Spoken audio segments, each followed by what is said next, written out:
అవసరమైన వాక్యాన్ని ప్రభా క్లుప్తంగా నాయన బిడ్డలకు తెలియచేసే శక్తి దయచేయండి. ఆత్మను ప్రభా మీరు అనుగ్రహించండి.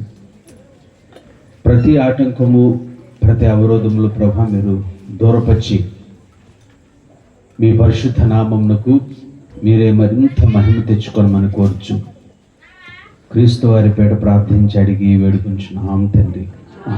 మంచిది. కృపా మందిర పరిచర్య వ్యవస్థాపకులు, కృపా మందిరము అని కాదు కానీ కృపా మినిస్ట్రీస్ అంటే ఇంకా నాకు చాలా సంతోషం. వారు ఒక్క గ్రామానికి, ఒక్క ప్రాంతానికి మాత్రమే పరిచర్కు పరిమితం కాకుండా కిరణ్ గారు అనేక ప్రాంతాలకు వారి పరిచర్య విస్తరించి ఈరోజు కృపా మందిరంగా పిలువబడుతున్న ఈ పరిచర్య కృపా మినిస్ట్రీస్గా పరిచర్లుగా విస్తరించాలని నేను ఆశపడుతూ నాకు ఈ అవకాశం ఇచ్చినటువంటి సోదరులకు ప్రత్యేకమైన ధన్యవాదాలు తెలియజేస్తున్నాను. వేదాంత విద్యను అభ్యసించి చక్కని వేదాంత జ్ఞానాన్ని పొందుకుని, డిగ్రీ పొందుకుని, ఎంతో జ్ఞానం, ఎంతో చదువు, సర్టిఫికేట్, అర్హత అన్నీ ఉన్న చిన్న గ్రామంలోకి వచ్చి ఈ ప్రాంతంలో గొప్ప పరిచయం చేస్తున్నారంటే వారు ప్రభు మనసును కలిగి ఉన్నారని నేను నమ్ముతున్నాను. ఎందుకంటే యేసుక్రీస్తు వారు కూడా పరలోకపు నివాసే కానీ మన అందరి కోసం అతి సామాన్యుడిగా ఈ భూమి మీదకి వచ్చి పశువుల పాకులో ఆయన పొరలు పెట్టారు. అక్కడ ఆయన ఉన్నారు. సో అంత గొప్ప మనసు కిరణ్ గారిది. నాకు ఒక అర్ధగంట సమయం చాలదు ఆయన నా గురించి చెప్పటం కాదు, నేను ఆయన గురించి చెప్పటానికి. సో చాలా సంతోషం. ఇక్కడ నేను నా గురించో లేకపోతే మీ గురించో ఇక్కడ ఉన్నవారి గురించో చెప్పటానికి నేను రాలేదు, కానీ ప్రభువుని గురించి ప్రకటించడానికి నేను వచ్చాను. చిన్నపిల్లలు మీరు మౌనంగా ఉంటారా? వాక్యం విన్న తర్వాత వాక్యం వింటేనే మీకు కేక్ కటింగ్ ఉంటుందంట. ఇట్లా చెప్తే పిల్లలు అంటారని మా ఆవిడ చెప్తూ ఉంటుంది. సరేనా? శ్రద్ధగా కూర్చుంటారా? మీకు కేక్ కావాలా వద్దా? సంతోషం. అందరికీ వందనాలు. ప్రభుకి స్తోత్రం చెప్పండి ఒకసారి. ఈ పరిచర్య ఇంత ఆశీర్వాదకరంగా, దేవునికి మహిమకరంగా జరగడానికి, ఇక్కడ ఆర్గనైజ్ చేయడానికి స్థానిక దైవజనులు కిరణ్ గారు, నేను కిరణ్ గారేమో అనుకున్నాను కానీ కిరణ్ గారికి మించి గొప్ప సహకారిగా పాస్టర్ గారు ఇక్కడ నిలబడితే చాలా సంతోషించాను. ఆ ఇద్దరిని బట్టి నేను దేవుని గణపరుస్తూ ఈ పనిలో ప్రత్యక్షంగా పరోక్షంగా సహకరించినటువంటి బిడ్డలు, సంగీతాన్ని అందించినటువంటి వారికి ప్రత్యేకమైన వందనాలు.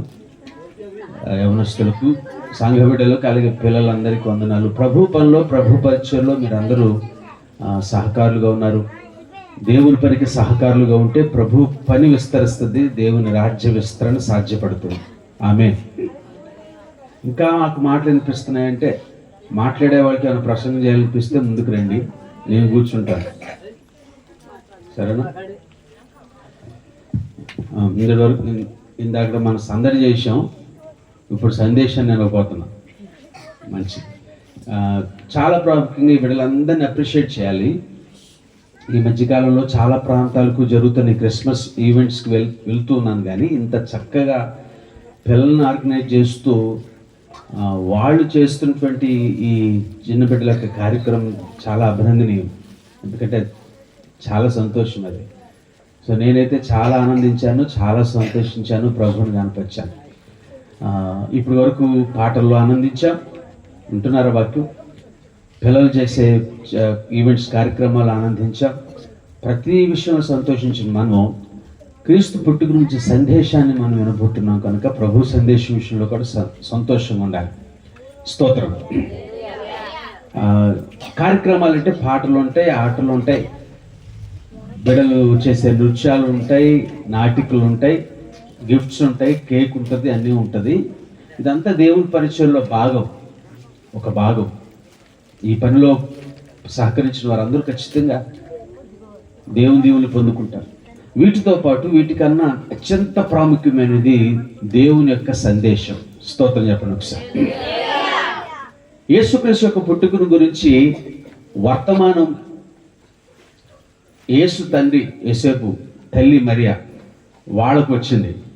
యేసుక్రీస్తు యొక్క పుట్టుక గురించినటువంటి వర్తమానం గొర్రెల కాపర్లకు వచ్చింది, జ్ఞానులకు వచ్చింది. సో వర్తమానం అనేది చాలా అవసరం. ఆ వర్తమానమే కనుక ప్రభు పుట్టుక గురించిన వర్తమానం ఆయా సందర్భాలను బట్టి ఆయా ప్రజలకు దేవుని దూత గబ్రియేలు ద్వారా వర్తమానం అందించబడకపోతే ఈరోజు ప్రపంచానికే వర్తమానం లేదు. కాబట్టి ఇప్పుడు అర్థమైందా వాక్యం వర్తమానం ఎంత ముఖ్యమా కాదా? ఇస్తలా స్తోత్రం చెప్పండి ఒకసారి. నాతో పాటు వచ్చిన అన్నయ్య గారు అన్నారు, కొంపదీసి గంట ప్రసంగం చేయకండి దయచేసి, ఇది మన సంఘం కాదు, అర్ధగంటలో ముగించండి అని చెప్పారు. యాక్చువల్గా నేను కపిలేశ్వరంలో మా సహవాస సేవకులు సోమరాజయ్య గారు అక్కడ క్రిస్మస్ జరుగుతుంటే వాక్యం చెప్పమంటే అక్కడ వాక్యం చెప్పకుండా ఇటు వచ్చాను. ఇప్పుడు చెప్తూ ఉంటాను అక్కడ. సో నేను కూడా త్వరపడి అయ్యగారితో చెప్పిన మాట ఏంటంటే, ఇక్కడ వాక్యాన్ని ముగించుకుని నేను వస్తానని చెప్పాను కనుక నేను వెళ్ళిపోవాలి. మళ్ళీ రావడానికి అవకాశం ఉంది ఎప్పుడైనా. ఈసారి మాత్రం 2 గంటలు కూర్చోపెడతాను మిమ్మల్ని. అవునే. జాకపన్న గారికి చాలా వందనాలు. ఇంక ఇక్కడ ఎవరన్నా దైవజనులు వినయ్ గారికి వందనాలు, అందరికి వందనాలు. మనందరం దేవుని పనిలో, దేవుని తోటలో జత పనివారు. సో నేను ఎప్పుడేం చెప్తానంటే, పరిచయలో మనం కోవర్కర్స్ అంటే సమాన పనివారం, సమ పనివారం, కలిసి పనిచేస్తున్నాం. ఇక్కడ కూర్చున్న ప్రతి ఒక్కరి యొక్క ఉద్దేశం, లక్ష్యం ఒకటే, ఆత్మల సంపాదన. ఆమేన్. ఆ లక్ష్యంతోనే చిన్నపిల్లలు పాడి ప్రభుని కనిపించి నృత్యం చేశారు. ప్రభు కొరకు ఆత్మను సంపాదించాలన్న లక్ష్యంతోనే సంగీతం వారు చక్కని సంగీతాన్ని అందించారు. ఎక్కడికి వెళ్ళిన సంగీతం వాళ్ళ గురించి ఎందుకు చెప్తామని అంటారు నన్ను. నేను చెప్పాల. బైబిల్లో కొలసీ పత్రిక 3వ అధ్యాయంలో పౌలు గారి సంఘానికి ఏం చెప్పాడంటే, బైబిల్లో సంగీతములతో ఆత్మ సంబంధమైన పద్యములతో ఒకరినొకరు బోధించుకొనుచు కృపాసహితంగా దేవుని వాక్యము మీ హృదయంలో సమృద్ధిగా నివసింపనీయడం చెప్పిన ఆ మాటలో మొట్టమొదటి మాట సంగీతం అనే ఉంది. సో సువార్తలో భాగం సంగీతం కనుక మనందరూ దేవుని పనిలో భాగంగా ఉన్నాం కనుక నా పాత్ర ఏంటి? దేవుని మాటలు ప్రకటించడం, వెళ్ళిపోవటం. అది దేవుడు నాకు ఇచ్చినటువంటి బాధ్యత కనుక నేను కొద్ది నిమిషాలు దేవుని వాక్యాన్ని ప్రకటిస్తాను. వెనుకున్న వారు ఎవ్వరూ నాకు కనిపించట్లేదు. మీరెవ్వరూ నాకు కనిపించకపోయినా పర్వాలేదు, నేను వెలుతురులో ఉన్నాను. అయినా నేను కనిపించకపోయినా పర్వాలేదు, స్వరం వినపడాలి. చివరి వరకు వినిపిస్తుందా? ఓకేనా? ఇస్తారా? దేవునికి స్తోత్రం చెప్పండి ఒకసారి. పరిశుద్ధ గ్రంథం బైబిల్ గ్రంథంలో నుంచి లూకాసు సువార్తలో మీరు బైబిల్ తెవద్దు కానీ, గొర్రెల కాపరులు దేవుని యొక్క ప్రత్యక్షతను పొందుకున్నారు. ప్రభు పుట్టుకను గురించిన ప్రత్యక్షతను పొందుకున్నారు. వాళ్ళు యేసుక్రీస్తు యొక్క పుట్టుక యొక్క సందేశాన్ని వారు పొందుకున్నారు. క్రీస్తు యొక్క సందేశాన్ని పొందుకున్న గొర్రెల కాపరులు వాస్తవంగా వారు ఎన్నిక లేని వారు, అర్హత లేనివారు. మీరు బైబిల్ గ్రంథాన్ని జాగ్రత్తగా పరిశీలన చేస్తే ఆదికాండం నుంచి ప్రకటన గ్రంథం వరకు దేవుడు తన పని కొరకు, పరిచయ కొరకు దేవుడు ఏర్పరచుకున్న వారిలో చాలామంది, ఎక్కువ మంది లోకం చేత త్రోసివేయబడిన వారు, లోకం తృణీకరించబడిన వారిని ప్రభు ఎన్నుకున్నాడు. ఇలా చెప్పుకుంటూ పోతే సమయం చాలదు. కానీ గొప్ప విషయం ఏంటంటే, యేసుక్రీస్తు పాపుల కొరకు ఈ లోకానికి వచ్చాడు. ప్రభు యేసుక్రీస్తు వారు పాపను రక్షించడానికి, పాప పరిహార్థపు బలిగా ఆయన మరణించి పాప ప్రాయశ్చిత్తాన్ని చెల్లించడానికి ఆకాశాన్ని విడిచిపెట్టి, పరలోకాన్ని విడిచిపెట్టి అతి సామాన్యుడిగా ప్రభు వారు భూమి మీదకి వచ్చి పశువుల తోటలో ఆయన పరుండి పెట్టారు. ఇదంతా మనకు తెలుసు. ఇంత గొప్ప సత్యం, ఇంత గొప్ప వర్తమానం ప్రపంచమంతా విస్తరించడానికి, సృష్టి అంతా విస్తరించడానికి, వింటున్నారా?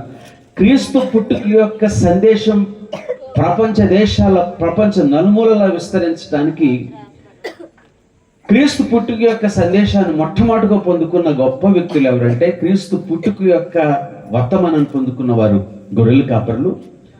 క్రీస్తు పుట్టుకను గురించి మొట్టమొదటి సాక్షులు కూడా గొర్రెల కాపరులు. స్తోత్రం చెప్పండి ఒకసారి. అంటే ఆ టైంలో జాతిగా నుండి జ్ఞానులు దేవుని యొక్క ప్రత్యక్షతను పొందుకున్నారు. యేసేపు మరియా క్రీస్తు పుట్టుక యొక్క ప్రత్యక్షతను పొందుకున్నారు దేవుని దూత ద్వారా.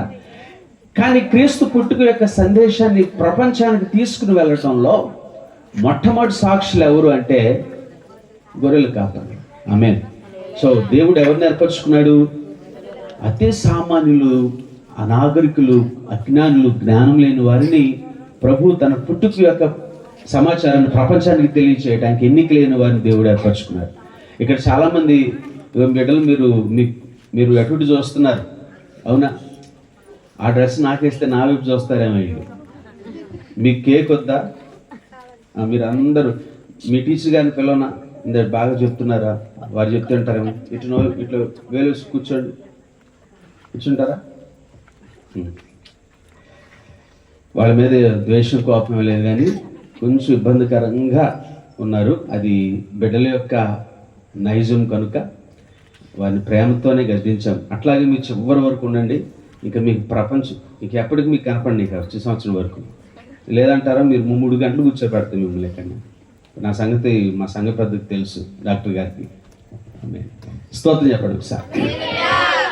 ఇందుకు వినండి, క్రీస్తు పుట్టుక యొక్క సమాచారాన్ని, సందేశాన్ని గొర్రెల కాపరులు పొందుకున్నారు. క్రీస్తు జన్మదినం యొక్క సందేశాన్ని వారు పొందుకోవటం మాత్రమే కాదు, క్రీస్తు జన్మదినము యొక్క సందేశాన్ని, సమాచారాన్ని అనేకులకు ప్రకటించిన సాక్షులుగా కూడా వారు కనిపిస్తున్నారు. ఇంత గొప్ప మీటింగ్ జరుగుతున్నప్పుడు 2 పనులు జరగకపోతే ఈ పని అంతా వ్యర్థమే. చక్కగా పాడారు, పిల్లలు నాట్యం చేశారు, దేవుని పనులు అందరూ పాల్గొన్నారు, వాక్యం వింటున్నారు, ప్రత్యక్షంగా పరోక్షంగా దేవుని పనిలో ప్రతి ఒక్కరు సహకరించారు. మీరు అందరూ దేవుని యొక్క దీవులు పొందుకుంటారు ఖచ్చితంగా. ఇంత పని చేసినా ఈ పరిచర్య ద్వారా 2 పనులు జరగకపోతే, 1 దేవుని నామం ప్రకటించబడకపోతే, 2 దేవుని నామం గణపరచబడకపోతే ఆ పని వ్యర్థం. ఈ పనే కాదు, ఏ పరిచర్య అయినా సరే ఆ పని ద్వారా 1 దేవుని నామం గణపరచబడాలి, 2 దేవుని నామం ప్రకటించబడాలి. ఇక్కడ సంపూర్ణంగా దేవుని నామం గణపరచబడింది, దేవుని నామం ప్రకటించబడబోతుంది ఇప్పుడు. ప్రభువు స్తోత్రం చెప్పండి ఒకసారి. సో వీళ్ళు క్రీస్తు యొక్క పుట్టుక యొక్క సందేశాన్ని వారు పొందుకున్నారు, సమాచారాన్ని వారు పొందుకున్నారు. 2వది, క్రీస్తు పుట్టుక యొక్క సమాచారాన్ని ప్రకటించడానికి సాక్షులుగా నిలబడ్డారు. వారు ప్రకటించిన సాక్ష్యం ఏంటి, అసలు వారు పొందుకున్న ప్రత్యక్షత ఏంటి దేవుని దూత ద్వారా? దేవుని దూత గొర్రెల కాపులతో చెప్పిన సందేశం ఏంటి అంటే, ఇప్పుడు చెప్పబోయే మాట ప్రపంచం మొత్తానికి థీమ్, మెసేజ్. ఈ సృష్టి అంతటికీ క్రిస్మస్ గురించి ఒకే ఒక్క సందేశం. ఆ దూత వారితో చెప్పిన మాట ఏంటంటే, ప్రజలందరికీ కలగబో మహా సంతోషకరమైన శుభవర్తమానం మీకు తెలియజేస్తున్నాను. నేడు దావీదు పట్టణమందు మీ కొరకు రక్షకుడు. Praise the lord. చాలా మంది క్రిస్మస్ చేసుకుంటుంటారు. డిసెంబర్ 25న ప్రభు పుట్టాడా పుట్టలేదా పక్కన పెడితే, మొత్తానికి మనందరం సార్వత్రిక సంఘం అంతా ప్రభు డిసెంబర్ 25న పుట్టాడని మనం భావించాం. ఒకవేళ ప్రభు నిజంగా డిసెంబర్ 25న పుట్టకపోయినా మనం జరిపించుకుంటున్నామంటే మన నరకానికి ఏమి వెళ్ళాం. సరేనా? యేసుక్రీస్తు పుట్టాడని క్రిస్మస్ పండుగ చేసుకున్న మనలో చాలా మందికి తెలియని విషయం ఏంటంటే, తెలుసుకోవాల్సిన విషయం ఏంటంటే, మీరు జాగ్రత్తగా వినండి. పండగ రోజు మనం ఏం చేయాలంటే ప్రభు పుట్టినరోజు ఏం జరిగిందో బైబిల్ గ్రంథంలో అవి మనం చేయాలి. ఏం జరిగింది ప్రభు పుట్టినప్పుడు? సరే, గొర్రెల కాపర్లు ఏం చేశారు? పుట్టుకను గురించి, ప్రభు పుట్టుకను గురించి విని సాక్షులుగా మారి ఆ పుట్టుకను గురించి ప్రభు పుట్టాడని ప్రకటించారు. క్రిస్మస్ రోజు మనం ప్రకటించాలి, అందరూ ప్రకటించాలి. సేవకుడు మాత్రమే కాదు, సంఘం కూడా ప్రకటించాలి. ఎందుకు? ప్రభు మనందరినీ సాక్షులుగా ఉండటానికి పిలిచాడు. మీలో చాలామంది కాపర్లు, బోధకులు, ఉపదేశకులు కాకపోవచ్చు, కానీ ప్రతి ఒక్కరిని ప్రభు సాక్షులుగా ఉండటానికి పిలిచాడు. అందుకే యేసు ప్రభు చెప్పిన మాట ఏంటంటే, దైవ గ్రంథంలో లేఖనాలు చెప్పిన మాట, మనుష్యుడు దీపమును వెలిగించి అది మంచం కిందైనను కొంచెం కిందైనా పెట్టగాదు, మనుషులందరికీ కనబడినట్లు ఎత్తైన దీపస్తంభం మీద పెట్టాలి. అంటే మనము వెలిగడి జ్యోతుల వల్లే ప్రకాశిస్తూ చీకటిలో ఉన్న అనేకులను రక్షణ వెలుగులోకి నడిపించడానికి దేవుని చేత పంపబడిన సాక్షులుగా ఉన్నప్పుడు ప్రభు సంతోషిస్తాడు. Praise the lord. చూడండి, ఈ మాట చెప్తాను, చాలా చోట్ల చెప్పాను. నేను అనేక చోట్ల ఈ మాట నేను చెప్పినప్పుడు చాలామంది సంతోషించలేదు, తిరస్కరించారు నన్ను. ఏం చెప్పానంటే, క్రిస్మస్ పండగ అనేది దేవుడు చేసుకునే పండగ కాదు, దేవుడికి సంతోషాన్ని ఇచ్చే పండగ కాదు. సరేనా? యేసయ్యకి పండగ ఏది?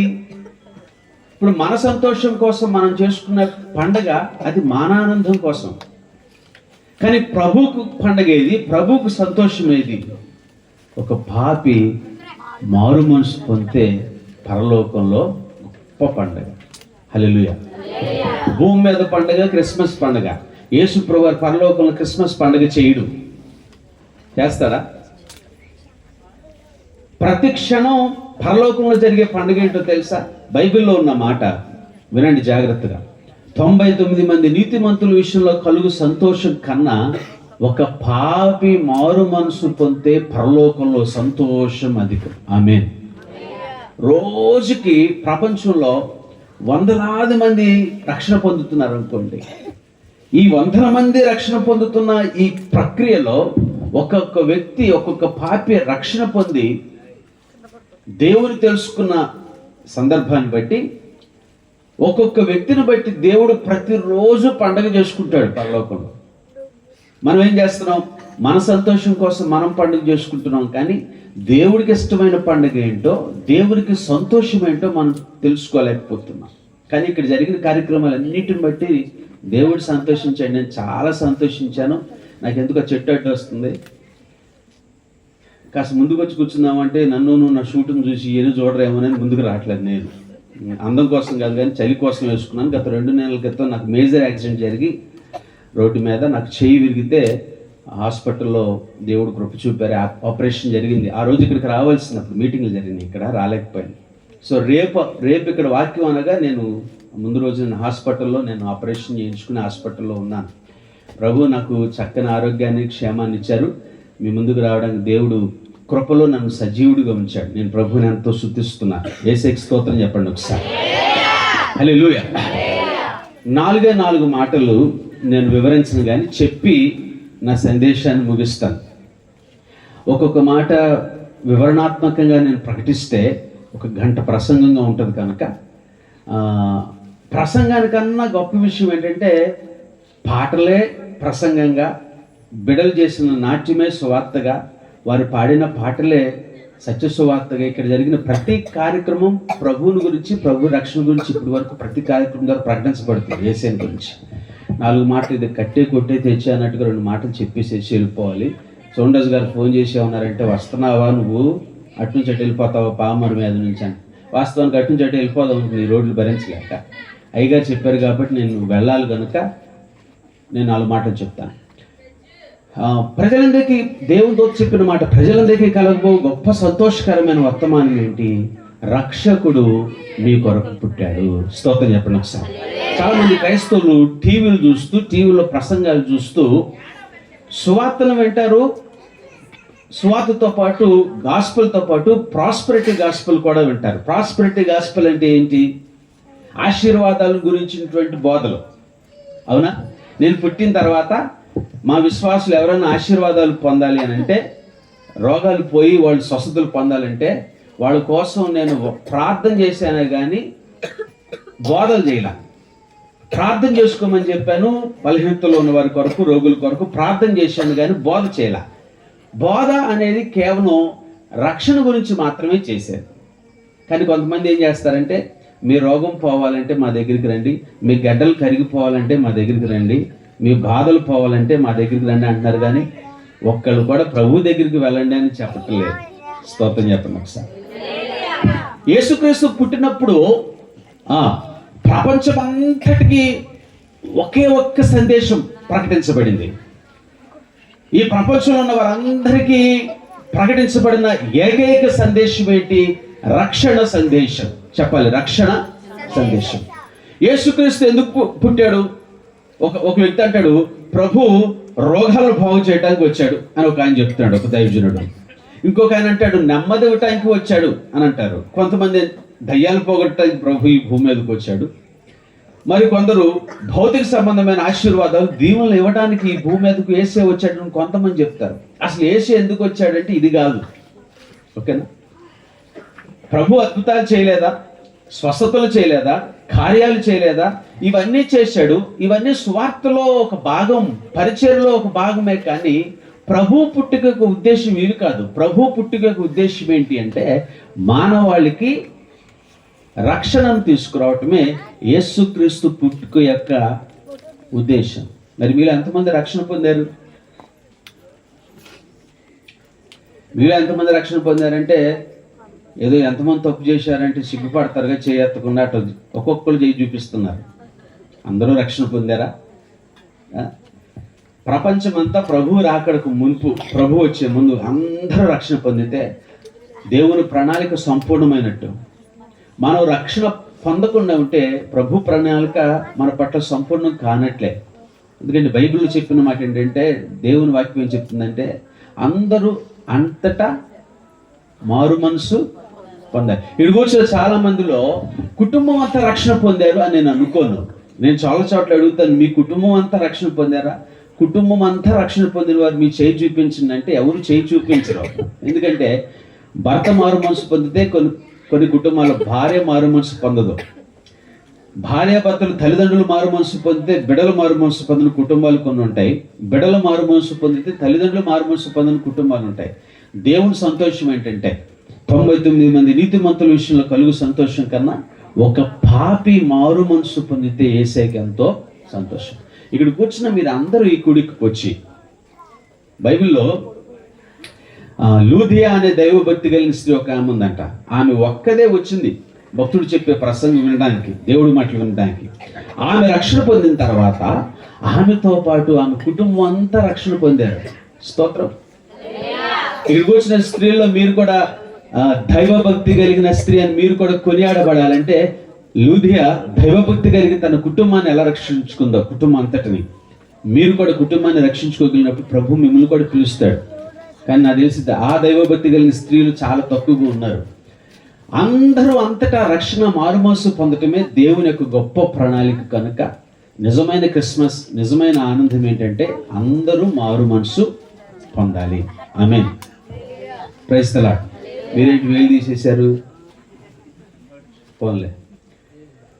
మరి రక్షణ పొందటానికి యేసుక్రీస్తు వారు భూమి మీదకి వచ్చినప్పుడు కొన్ని పనులు చేశారు.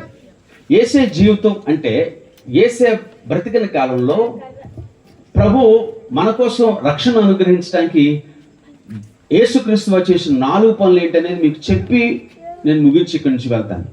యేసుక్రీస్తు యొక్క రక్షణలో మొట్టమొదటి భాగం ఏంటంటే బర్త్ ఆఫ్ జీసస్, యేసుక్రీస్తు యొక్క పుట్టుక. ఓకేనా? ప్రపంచంలో చాలా మంది పుట్టారు, చాలా మంది చనిపోయారు. ఓకేనా? యేసుక్రీస్తు యొక్క పుట్టుకలో ఉన్న విశిష్టత, యేసుక్రీస్తు యొక్క మరణంలో ఉన్న గొప్పతనం ప్రపంచంలో ఏ వ్యక్తికి లేదు. ఒక సర్వేలో ప్రపంచ మేధావులందరూ ఒక సర్వే చేసి, క్రైస్తవులే కాదు, వింటున్నారా, క్రైస్తవేతరులో ఉన్నటువంటి జ్ఞానులు కూడా ఏకతాటిగా వచ్చి చెప్పిన ఒక మాట ఏంటంటే the greatest person in the world is Jesus. ప్రపంచం అంతట్లో గొప్ప వ్యక్తి యేసుక్రీస్తు. చప్పట్లు కొట్టి ప్రభువుని కనపరుస్తారు. ఇంకొక మాట చెప్పారు, the greatest book in the world is Bible. ప్రపంచం అంతట్లో ఒక గొప్ప పుస్తకం Bible. And the greatest place in the universe is haven. సృష్టి అంతట్లో గొప్ప స్థలం పరలోకం. యేసయ్య, బైబిల్, పరలోకం. ఇప్పుడు మీరు నోటి మీద వేలేసుకోవాల్సి వస్తుందా? పెద్దోళ్ళకి ఆ మాట చెప్పలేంగా మనం. పాస్టర్ గారు అయితే గట్టిగా చెప్తున్నారు. దాని నుంచి అమ్మగారు మాట్లాడి నేను చాలా సంతోషిస్తున్నాను లోపల. మా అమ్మగారు ఎంత చురుగ్గా ఏంటి అనుకుంటా నేను. Praise the lord. సో రక్షణ సంకల్పంలో యేసుక్రీస్తు వారి గురించి మనం తెలుసుకునే విషయాల్లో ఒకటి యేసుక్రీస్తు యొక్క పుట్టుక. అది ఎందుకు గొప్పదంటే దేవుని దూత గాబ్రియేలు మరియకు ప్రత్యక్షమై చెప్పిన మాట ఏంటి? ఆయన అంటున్నాడు, దావీదు వంశస్థుడైన యేసేపు కన్యతో ప్రదానం చేయబడి ఉండగా ఆ కన్య అయిన మరియ దగ్గరికి దూత ప్రత్యక్షమై వెళ్ళి చెప్పిన మాట, దయాప్రాప్తురాలా నీకు శుభము, నువ్వు యెహోవా కృపను పొందుకున్నావు, ప్రభు కృపను నీకు తోడైంది, యెహోవా దయను పొందుకున్నావు, నువ్వు ఒక కుమారుని కనును, అతనికి యేసు అని పేరు పెట్టబడును అని దేవుని దూత చెప్పాడు. అప్పుడు ఆమె చెప్పిన మాట ఏంటంటే, పురుషుని ఎరగని స్త్రీనైనా కని అయిన నేను కుమారుని ఎలా పొందుకుంటాను? అంతేనా ఈ మాట ఉంది? స్త్రీ పురుషుల కలయికలో కాక ప్రపంచ చరిత్రలో, ప్రపంచ సృష్టి ఆరంభం నుంచి ఈ రోజు వరకు ఈ ప్రపంచ చరిత్రలో స్త్రీ పురుషుల యొక్క కలయికలో కాకుండా కన్యగర్భమున జన్మించిన వ్యక్తి ఎవరైనా ఉన్నారంటే యేసయ్య ఒక్కడే. అందుకే ప్రభువు పుట్టుక గొప్పది. It's a miraculous birth. యేసుక్రీస్తు యొక్క పుట్టుక అద్భుతమైన పుట్టుక, మిరాకులస్ బర్త్, అద్భుత జన్మ. ఆమేన్. నేను ఒక చోట ప్రసంగం చేయడానికి వెళ్ళి చాలా రోజుల క్రితం ఈ మాట చెప్పాను. యేసుక్రీస్తు యొక్క పుట్టుకలో అద్భుతం ఉంది. యేసుక్రీస్తు యొక్క పుట్టుక పరిశుద్ధమైన పుట్టుక. ఎందుకంటే పాప మెరగని కన్య, పాప మెరగని స్త్రీ కన్యగా ఉంటూ పరిశుద్ధాత్మ ద్వారా ఆమె గర్భము ధరించి ప్రభువుకు జన్మించింది కనుక ప్రపంచ చరిత్రలో ప్రభువులాగా పుట్టినవాడు ఎవడూ లేడు. యేసుక్రీస్తులాగా ఎవరైనా కన్య గర్భమును జన్మిస్తే, పరిశుద్ధమైన జన్మిస్తే, నేను ప్రభువుని వెంబడించను, ఆ వ్యక్తిని వెంబడిస్తాను. నేను ప్రభువుని ప్రకటించను, మరొక వ్యక్తిని నేను ప్రకటిస్తాను అని నేను చెప్పినప్పుడు నేను వ్యతిరేకనయ్యాను. నేను వ్యతిరేకనైనది వాస్తవమే. వాస్తవం ఏంటంటే ఈ రోజు వరకు, ఇప్పటి వరకు లక్షల కోట్ల మంది ప్రజలు గొప్పవారి భూమి మీద పుట్టారు, కానీ యేసుక్రీస్తు వారు ఒక్కడే పాపము లేని, ఓకేనా, పాపరహితమైనటువంటి జన్మను కలిగిన వాడే. ఆయన కన్య గర్భమును జన్మించాడు కనుక ఆయన పుట్టుక చాలా విశిష్టమైనది. ఆయన పుట్టుక చాలా చాలా ప్రత్యేకమైనది. యేసుకి స్తోత్రం చెప్పండి ఒకసారి. సో యేసుక్రీస్తు యొక్క పుట్టుక పరిశుద్ధమైనది. మనందరం పరిశుద్ధంగా పుట్టామా? దావీదు భక్తుడు అంటాడు, నేను పాపంలో పుట్టాను, పాపంలో పెరిగాను, పాపంలో నా తల్లి నన్ను గర్భం ధరించింది. రక్తమాంసముల కలయిక వాళ్ళు పుట్టిన మనందరిలో జన్మతః పాపం ఉంటుంది. యేసుక్రీస్తులో జన్మతః పాపం ఎందుకు లేదు అంటే ఆయన రక్తమాంసముల కలయిక వల్ల పుట్టలేదు, పరిశుద్ధాత్మ ద్వారా పుట్టాడు. ఆమేన్. యేసుక్రీస్తు యొక్క మరణం కూడా గొప్పదే.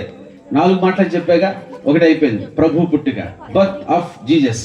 రెండవది క్రూసిఫిక్షన్ ఆఫ్ జీసస్, యేసుక్రీస్తు యొక్క శిలువ మరణం. చెప్పాలి ఏంటది? ఒక ఆయన అంటాడు, నువ్వు పుట్టుక గురించి చెప్పడానికి వచ్చి ఆయన మరణం గురించి ఏం చెప్తున్నావు అంటే, దేవునితో చెప్పిన మాట ఏంటి? ప్రజలందరికీ కలుగుబో సంతోషకరమైన శుభవర్తమానం, దావీదు పట్టణం ముందు మీ కొరకు రక్షకుడు పుట్టాడు అని చెప్పాడు కదా. రక్షణ యొక్క సారాంశం ఈ 4 సువార్తలో, ఈ 4 భాగాలు ప్రకటించబడాలి. యేసుక్రీస్తు యొక్క జీవితంలో యేసుక్రీస్తు యొక్క పుట్టుక గురించి మనకు తెలియాలి, birth of Jesus. And then యేసుక్రీస్తు యొక్క మరణం, శిలువ మరణం, క్రూసిఫిక్షన్ ఆఫ్ జీసస్ రెండోది. మూడోది చాలా జాగ్రత్తగా దేవుని వాక్యం వింటే, అసెన్షన్ ఆఫ్ జీసస్, యేసుక్రీస్తు యొక్క ఆరోహణం. స్తోత్రం చెప్పండి ఒకసారి. సో ప్రభు యొక్క పుట్టుక చాలా ప్రాముఖ్యం, ప్రభు యొక్క మరణం చాలా ప్రాముఖ్యం. మూడోది రెజరెక్షన్ ఆఫ్ జీసస్, యేసుక్రీస్తు యొక్క పునరుద్ధానం మనం తెలుసుకోవాలి. And the ascension of Jesus, యేసుక్రీస్తు యొక్క ఆరోహణం గురించి మనం తెలుసుకోవాలి. ఈ 4 అంశాల గురించి ప్రకటన చేయడానికి ఈ సమయం సరిపోదు. కానీ కిరణ్ గారు, ఈసారి నేనే రిక్వెస్ట్ చేస్తాను, ఈసారి ఎప్పుడు నా అవకాశం ఉంటే నాకు హోటల్లో పిలిస్తే సభలకి ఈ 4 మాటల మీద నేను 1.5 గంటల వాక్యం ప్రకటిస్తాను. మీ మీద నాకు జాలి ఎక్కువ కాబట్టి గంట చెప్పి వెళ్ళిపోతాను. ఎందుకంటే ఓ ప్రసంగికుడు ఇట్లాగే వాక్యం చెప్పడానికి వచ్చి ఈయన కూడా 2 గంటల ప్రసంగికుడు అనుకుంటా, మనకు తెలియదు. ఎంతసేపు చెప్పాలని అడిగితే ఎంతసేపు అని చెప్పండి, వెళ్ళేటప్పుడు లేపాలని అంటున్నారంట. అటువంటి వాళ్ళందరూ స్తోత్రం చెప్పండి ఒకసారి. అదే ఈ విన్నోడు కూడా కనప ఆత్మ చెప్పు సంగతులు చెవిగలవారు వినును గాక. మీరందరూ వింటలా, గాక అంటున్నారు కానీ అందుకే అన్నిటికీ చేతులు చూపిస్తున్నారు. వింటలేదా? వింటే ఎందుకు కంగారు పడుతున్నారు? ప్రభు పుట్టుక, బర్త్ ఆఫ్ జీసస్, యేసుక్రీస్తు యొక్క పుట్టుక చాలా గొప్పది. ఎందుకంటే యేసుక్రీస్తు వారే కనుక విశిష్టమైన పరిశుద్ధ కన్య జన్మను జన్మించకపోతే ఆయన బలి నిష్ప్రయోజనం. అంతేనా? వింటారా ఈ మాటలు? 5 నిమిషాలు నేను ముగించానా? వింటారా?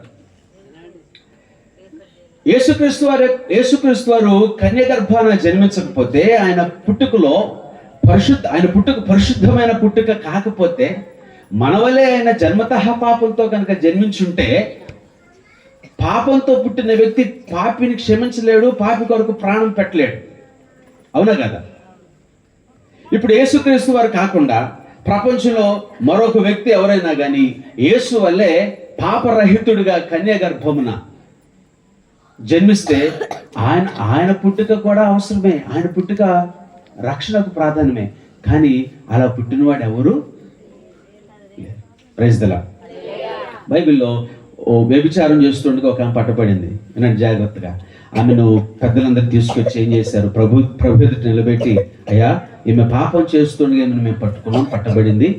మోషే ధర్మశాస్త్ర ప్రకారము వ్యభిచారం చేస్తూ పట్టబడిన స్త్రీని రాళ్లతో కొట్టాలని దేవుడు చెప్పాడు కదా, ధర్మశాస్త్రం చెప్తుంది కదా, నీవేమంటావు అని చెప్పి పెద్దలు ప్రభువును ప్రశ్నించారా? మీరు విన్నారా ఈ మాట కదా సందర్భం?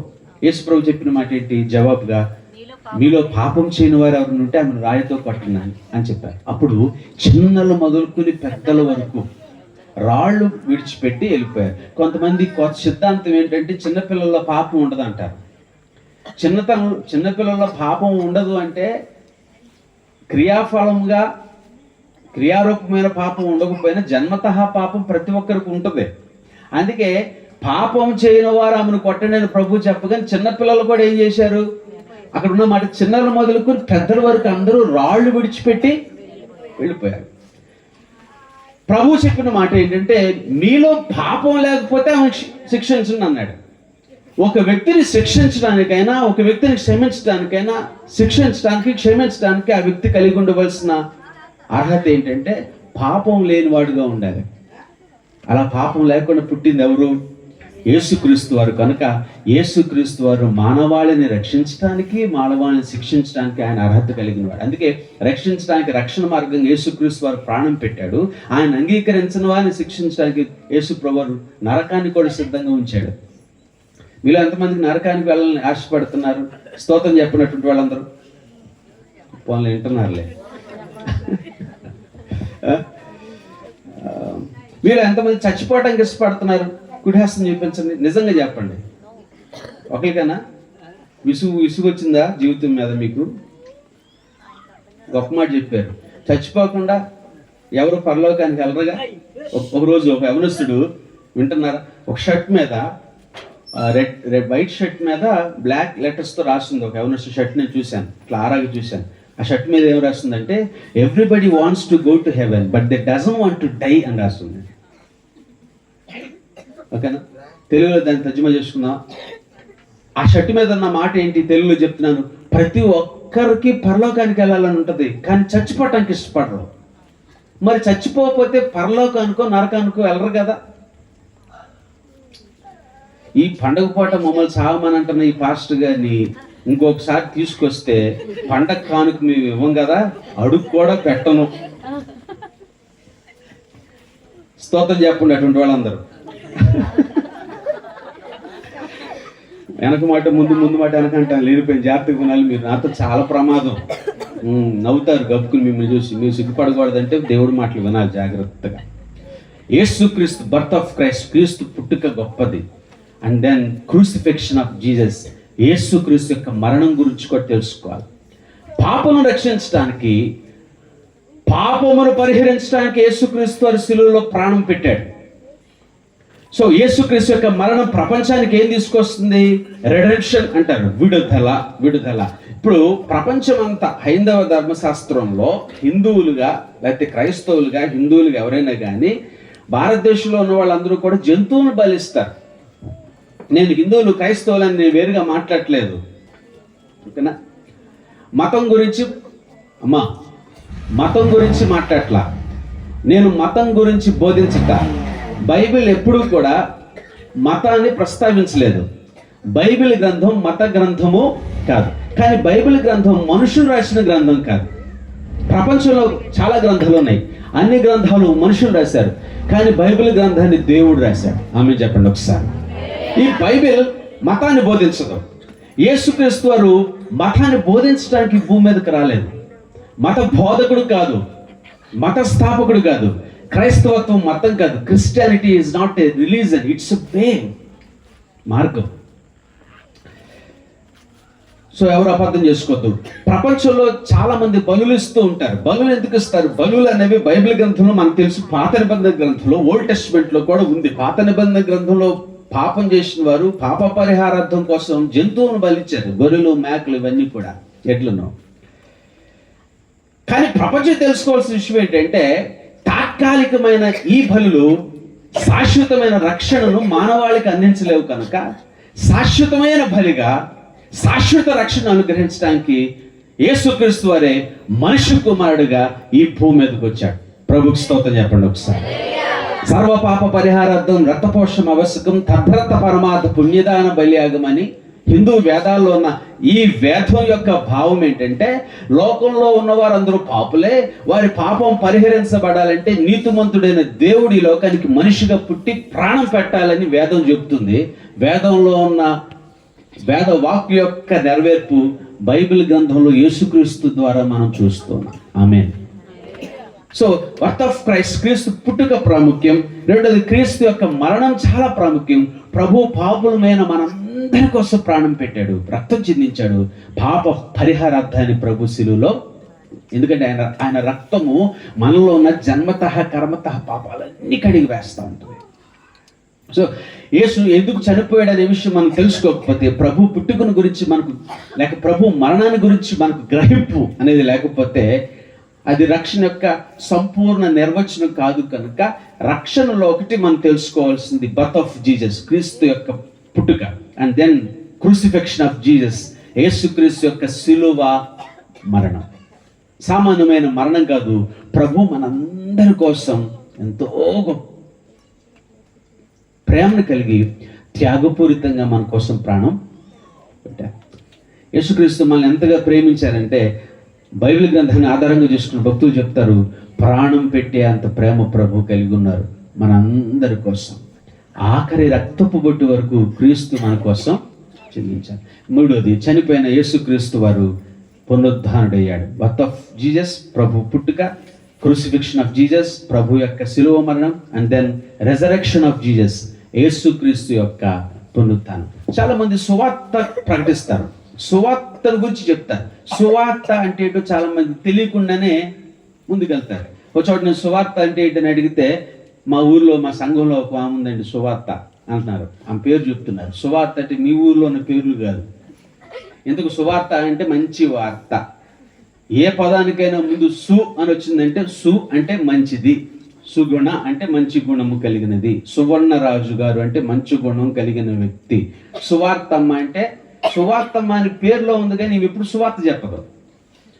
మన అందరూ ఈ పక్కన వాళ్ళందరూ ఏమంటారంటే దేవుని ఎరగని వారు మనం ప్రార్థనోళ్ళు అంటారు.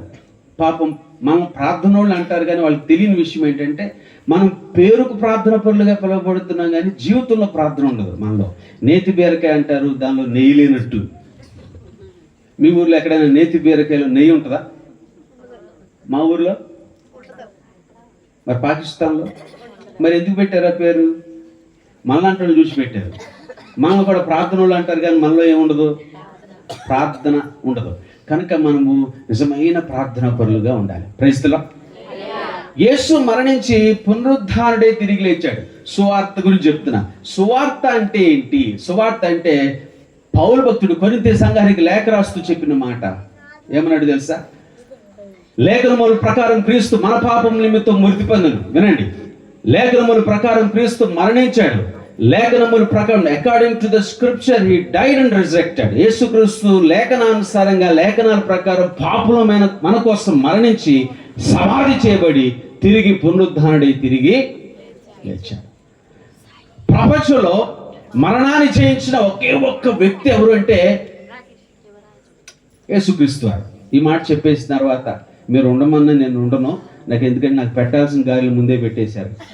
ఇక మీతో కానీ పని లేదు నాకు, ఇట స్పీడ్కి వెళ్ళిపోవటమే. నేను నన్ను చూడాలంటే మళ్ళీ ఆయన పిలిస్తే తప్ప మీరు వెనకపోతే చేసేది ఏమీ లేదు అంటారా? మరణాన్ని జయించిన వ్యక్తి యేసుక్రీస్తు వారుగా మనకు కనిపిస్తాడు. సృష్టి ప్రారంభం నుంచి ఈ రోజు వరకు యేసుక్రీస్తు వారు పునరుద్ధానుడయ్యాడు కనుక, యేసుక్రీస్తు వాడు మరణించాడు కనుక క్రీస్తు పునరుద్ధానం సంఘానికి పునరుద్ధానం తీసుకొచ్చింది. రెజరెక్షన్ ఫర్ ద చర్చ్, సంఘానికి పునరుద్ధారణం. ఆమేన్. రెండు చేతులతో ప్రభువుని కనపరచండి ఒకసారి. యేసుక్రీస్తు వారు మరణాన్ని జయించి పునరుద్ధానుడై తిరిగి లేచి మరణపు మునులు విడిచాడు. సృష్టిలో మరణాన్ని జయించిన ఒకే ఒక్క వ్యక్తి యేసుక్రీస్తు వారు. అంతకు మించి మరణాన్ని జయించగలిగిన వ్యక్తి, మరణంతో పోరాడగలిగిన వ్యక్తి, మరణంతో పోట్లాడి జయించగలిగిన వ్యక్తి లోకస్తుడు ఎవడూ లేడు. మరణాన్ని జయించే శక్తి ప్రభు నమ్మిన వ్యక్తికి ఒకటిగా ఉంటుంది, కానీ లోకస్తుడికి లేదు. మీ అందరికి తెలుసు, ఈ pop singer, pop dancer Michael Jackson అంటారు కదా, తెలుసా? ఎలా ఉంటాడు? ఆయనకి లాగా నేను అంత అందంగా లేను, కానీ మొత్తానికి నాకులాగా ఉంటాడేమో, కానీ నేను నలుపోయిన తెలుపు అనుకుంటున్నాను. నేను ప్రపంచం అంతా ఆయనకు అభిమానులే కదా. మీరు టీవీలు చూస్తే ఆయన గురించి మీకు తెలుస్తుంది. ఆయన పాటలకు, ఆయన డ్యాన్స్కి చాలామంది అభిమానించే వాళ్ళు ఉన్నారు. అభిమానులు ప్రపంచంలో కోట్ల సంఖ్యలో ఉన్నారంట. బిగ్గెస్ట్ ఫ్యాన్ బేస్ ఉన్న వ్యక్తి ఆయన ఒక్కడే ప్రపంచంలో, అప్పుడు ఉన్న లెక్కల ప్రకారం. ఇప్పుడు లేడు కాబట్టి, చచ్చిపోయాడు కాబట్టి. ఆయనకు ఒక ఆశ కలిగిందంట, వింతైన ఆశ. ఆయన కలిగిన ఆశ, ఆయన కోరిక ఏంటంటే, ఆయన అనుకున్నాడంట 150 సంవత్సరాలు బ్రతకాలి అనుకున్నాడు. 150 సంవత్సరాలు. మీలో ఎంతమందికి 150 సంవత్సరాలు బ్రతకాలని ఉంది? ఉందా? పోన్లేండి, అంత దురాశ లేకపోవటం కొంచెం సంతోషంగా ఉంది. ఈ బాధలు ఎక్కడ పడతాంలే కానీ మనం. సో ఆయనకి 150 సంవత్సరాలు బతకాలని ఆశ కలిగిందంట. దానికోసం ఆయన తీసుకున్న జాగ్రత్తలు అవేంటో మీరు వింటే ఆశ్చర్యపోతారు. తినే ఆహారం చాలా జాగ్రత్తగా తీసుకున్నాడంట. ఎక్కువ కాలం బ్రతకాలని ఆయన తినే ఆహారం ఎప్పుడు అంట, వైద్యుల పర్యవేక్షణలో ల్యాబ్లో ఆహారాన్ని ప్రతిరోజు పరీక్ష చేసిన తర్వాతే తినేవాడంట. ఆయన తాగే నీటిని పరీక్ష చేసిన తర్వాత, ల్యాబ్లో టెస్ట్ చేసిన తర్వాత ఆ నీటిని తాగేవాడంట. తర్వాత ఆయన పడుకునేటప్పుడు ఆయన బెడ్ ఆక్సిజన్ లెవెల్ అన్ని కరెక్ట్గా ఉండేటట్టు చూసుకునేవాడంట. ఆయనకి ఏదైనా అవయవం అవసరమైతే అక్కడక్కడ, ఇంక్లూడింగ్ హార్ట్, గుండెతో సహా గుండెను దానం చేసే అవయవ దాతలను కూడా పక్కన పెట్టుకున్నాయంట. అవయవాలన్నీ పక్కన ఉన్నాయంట. 12 మంది వైద్యుల పర్యవేక్షణలో కోట్ల రూపాయలు ఖర్చు పెట్టి 150 సంవత్సరాలు బ్రతకాలనుకున్న వ్యక్తి 50 సంవత్సరాలు చచ్చిపోయాడు. ఇక నేనే ధన్యుడిగా, నాకు 42 సంవత్సరాలు, మరి నేను ఎంతకాలం బతుకుతాను నాకు తెలియదు, కానీ మొన్నే పోయేవాడిని ఏదో కొద్దిగా దేవుడు అట్ట ఆపాడు. పాస్టర్గా చెప్పాడు, నా కోసం ప్రార్థన చేయడానికి హోప్ హాస్పిటల్కి వచ్చాడు ఆయన ఉయ్యూరు.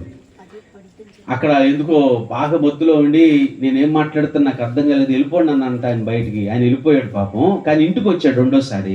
ఇంటికి వచ్చినప్పుడు ఆయన చెప్పాడు, ఆయనకి దర్శన వరం ఉంది. ఆయన ఏమన్నా అంటే, అయ్యా నీ కోసం ప్రార్థన చేస్తున్నప్పుడు ఆ జరిగిన యాక్సిడెంట్, ఆ ఇన్సిడెంట్ అంత దర్శనం నాకు ప్రభు చూపించాడు.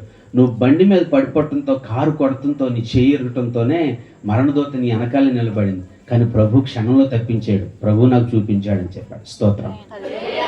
మరణం తప్పించగలిగిన దేవుడు ఆయన. అది దేవుని చిత్తం. కానీ ఎప్పటికైనా నేను మరణించాల్సిందే, అవునా కదా? ఇక్కడికి వచ్చిన మీరు అందరూ ఏదో ఒక రోజు మరణించాల్సిందే. Death is essential. మరణం తప్పనిసరి. కానీ ఈ భూమి మీద నువ్వు కనుమూసే ముందు నీకు రక్షణ కలుగు చేసే యేసుక్రీస్తును రక్షకుడుగా, ఈ దేవుడుగా నువ్వు అంగీకరించకపోతే, ఈ భూమి మీద కనుమూసిన మరుక్షణం రక్షణ పొందకపోతే నరకాగ్నిలో కన్ను తెరవాల్సి వస్తుంది. మనందరి కోసం ప్రభు తన ప్రాణాన్ని పెట్టి, ఫస్ట్ బర్త్ ఆఫ్ జీసస్, ప్రభు పుట్టుక, and the crucifixion of Jesus, రెండోది మనం చెప్పుకున్న యేసుక్రీస్తు యొక్క మరణం, అండ్ ద రిజరెక్షన్, మూడోది ఏంటంటే మరణించి ఆయన పునరుద్ధాన్ని తిరిగి లేచాడు, resurrection of Jesus, and then ascension of Jesus, దేవుని యొక్క ఆరోహణం. ప్రభు ఆయన ఆరోహణుడయ్యాడు, మరలా ఆయన మన మధ్యకు రాబోతున్నాడు. మీ అందరికీ చెప్పే ఆఖరి మాటగా శుభవర్తమానం ఏంటంటే, ప్రభు మనందరినీ రక్షించడానికి, పాప బంధకాలను ఉన్న మనలను విడిపించి, మనకు పాప ప్రక్షాళన, పాప ప్రాయశ్చిత్తం చెల్లించడానికి యేసుక్రీస్తు వారు జన్మించి మరణించి పునరుద్ధానుడై తిరిగి రాబోతున్నాడు. అట్టి యేసును మీరందరూ సొంత రక్షకుడిగా అంగీకరించారు. ఆమె సువార్త పనిలో ఈ మాట చెప్తాను ముగింపుగా. దేవుని పనిలో ప్రత్యక్షంగా పనిచేస్తున్న దేవుని దాసులు అయ్యగారు, అమ్మగారు, కిరణ్ గారు సహకరిస్తున్నారు. అమ్మగారు వారు ప్రత్యక్షంగా సువార్త చెప్పడానికి నిలబడి సువార్తికులుగా, కాపరులుగా పనిచేస్తున్నారు. కానీ స్థానిక సంఘం సువార్త పనికి సహకారులుగా ఉండాలి, అవునా? ఇందాక మీకు చెప్పుకుంటూ, ఇందాక ఒక మాట చెప్తూ నేను అక్కడ ఆగిపోయాను, అంశంలోంచి నేను స్కిప్ అయ్యి వేరే మాట చెప్పాను. అది ఒక మాట చెప్తాను, అది కంటిన్యూ చేయడానికి. యేసుక్రీస్తు పుట్టినప్పుడు జరిగిన సంఘటనలో ఒకటి, యేసుక్రీస్తు యొక్క పుట్టుకను గురించి ప్రకటించారు గొర్రెల కాపర్లు. యేసుక్రీస్తు పుట్టినరోజు జరిగిన ఇంకో సంఘటన ఏంటంటే, ఆయన పుట్టాడని జ్ఞానులు కానుకలు తీసుకొచ్చారు. మీలో ఎంతమంది కానుకలు తీసుకొచ్చారు? నాకు నేను ఎప్పుడు చూడలేదమ్మా, ఏ క్రిస్మస్ పెట్టినా కానుకలు ఇవ్వండి అన్న పాస్టర్ గారిని చూసే కానీ మీరేంటో డబ్బులు మనీ గిఫ్ట్ ఇస్తున్నారు. ఆ ఒక్క క్షణం నేను కూడా పిల్లవాడిని అయిపోతే బాగుండదు, తీసుకోవచ్చు అనిపించింది నాకు. మంచిది. మరి మీరు ఎంతమంది కానుకలు తీసుకొచ్చారా? ఏం తీసుకొచ్చారు? డబ్బులు. Very good. దేవుని పనిలో సహకారులుగా ఉండాలి. నేను కానుక గురించి ప్రకటన చేయట్లేదు, కానుక ఇవ్వమని ఉద్దేశం కాదు. దేవుని పనిలో సహకారులుగా ఉండవలసిన మనం స్థానిక సంఘంగా సంఘ బిడ్డలు దైవజనులకు ప్రార్థన సహకారాన్ని అందించాలి, పరిచర్య సహకారాన్ని అందించాలి, కానుక సహకారాన్ని కూడా అందించాలి. అప్పుడు ప్రభు పని స్వార్థ పని విస్తరిస్తూ ప్రభు రాజ్యం విస్తరిస్తుంది. కనుక దేవుని పనికి మనం సహకారులుగా ఉంటే, ఫిలిప్పీ పత్రికలో పౌలు చెప్పిన మాట, స్వార్థ పనికి సహకారులుగా ఉన్న వారి పేర్లు జీవగ్రంథంలో రాయబడతాయి. మారు మనసు పాప క్షమాపణ వరకు పొంది బాప్తిజం పొందని వారు మీ కుడి హస్తం చూపించండి. బాప్తిజం తీసుకోని వారు నేను ఇక్కడ మీకు ఇవ్వనులే, మీ అయ్యగారు వేస్తారు. వచ్చేటట్టుగా బాప్తిజం గురించి నేను వాక్యం చెప్తూ మాట్లాడుతుంటే దేవుని ఆత్మ తాకి ఒక ఆయన ముందుకు వచ్చేసి, నేను అక్కడికి వాక్యం చెప్పడానికి వెళ్తే ఆ పాస్టర్ స్థానిక కన్వీనర్తో బాప్తిజం తీసుకుని వెళ్ళిపోతే ఆ పాస్టర్ గారు పొట్టడాడంట, మా విశ్వాసం మీద బాప్తిజం ఇచ్చాను. అందుకే మీరు ఎవరు పొట్టడుకోవద్దు. మీరు ఎక్కడ బాప్తిజం తీసుకుంటారు, మీ సంఘాలకు మీరు వెళ్ళి మీ కాపురతో తీసుకోండి. కానీ బాప్తిజం తీసుకోకపోతే salvation without baptism is incomplete. బాప్తిజం లేని రక్షణ అసంపూర్ణం. కుడి హస్తం చూపించిన బాప్తిజం తీసుకొని వారందరూ తప్పులేదు, మీకోసం ప్రార్థన చేస్తారు. ఇంకా మీరందరూ బాప్తిజం పొందకపోతే నిశ్చయంగా మీరు పరలోకానికి వెళ్ళరమ్మా. స్తోత్రం చెప్పండి. మీరు ప్రభు రాజ్యంలోకి వెళ్ళాలి, రక్షణ పొందుకోవాలంటే రక్షణ బాప్తిజం పొందాలి, దేవుని తెలుసుకోవాలి. మీరందరూ రక్షణ పొంది బాప్తిజం పొంది సంఘంలో చేర్చబడి ప్రభు పనికి సహకారులుగా మార్చబడాలని ఈ సందేశాన్ని మీకు తెలియచేస్తూ ఈ మాటలు ముగిస్తున్నాను. దేవుడు మిమ్మల్ని దీవించి ఆశీర్వదించును గాక. ప్రేమించి నన్ను ఇక్కడికి తీసుకుని వచ్చి నిలబెట్టారు. చక్కగా కిరణ్ గారికి చాలా వందనాలు, వారి కుటుంబానికి వందనాలు, సంఘానికి వందనాలు, మీ అందరికీ వందనాలు. ప్రార్థన చేసుకుందాం. పరిశుద్ధుడా గొప్ప దేవాన్ని పాదాలకు స్తోత్రాలు. అనేక విషయాలు ప్రభా మేము బోధించే కృప మీరు మాకు ఇచ్చారు. చెప్పబడిన వాక్యము బిడ్డల హృదయాలకు ఆశీర్వాదకరంగా మీరు చేయండి. ప్రతి ఒక్కరిని ఆశీర్వదించండి, దీవించండి. నువ్వంతులుగా ప్రభా మాటలు ఫలించి కృప దయచేసి ఇక్కడ ఉన్న వారిలో రక్షణ పొందిన వారు రక్షణ పొందే బాధ్యత కృప ప్రతి ఒక్కరికి దయచేయండి. స్థానిక సేవకులను అయ్యగారు అమ్మగారిని దీవించండి, సంఘాన్ని ఆస్వాదించండి, బిడ్డలను ఆస్వాదించండి. భౌతిక బిడ్డలు అలాగే ఆత్మ బిడ్డలైన సంఘాన్ని కూడా దీవించి పరిచర్యను విస్తరింపచేయండి. కృపా మందిర పరిచర్య ఈరోజు కృపా మినిస్ట్రీస్గా సంఘముగా ఉన్న ఈ పరిచయ సంఘాలుగా మార్చబడి అనేక ప్రాంతాలకు ఈ పరిచర్య విస్తరించి కృప చూపండి. యేసు నామం అడిగి వేడుకుంటున్నాం తండ్రి. ఆమేన్.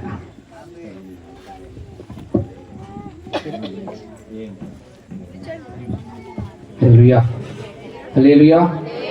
ఒకసారి గట్టి చెప్దామా? హల్లెలూయా. మంచిది, చాలా సంతోషం. మరి ఎబ్నేజర్ గారికి నా ప్రత్యేకమైన వందనాలు. చక్కటి మరి క్రిస్మస్ సందేశాన్ని అందించారు. దేవుడు వారిని వారి యొక్క పరిచయం వారి కుటుంబాన్ని బహుగా దీవించును గాక. ఆమేన్. హల్లెలూయా. ఈ సమయంలో మరి క్యాండిల్ సర్వీస్ ఉందండి. తర్వాత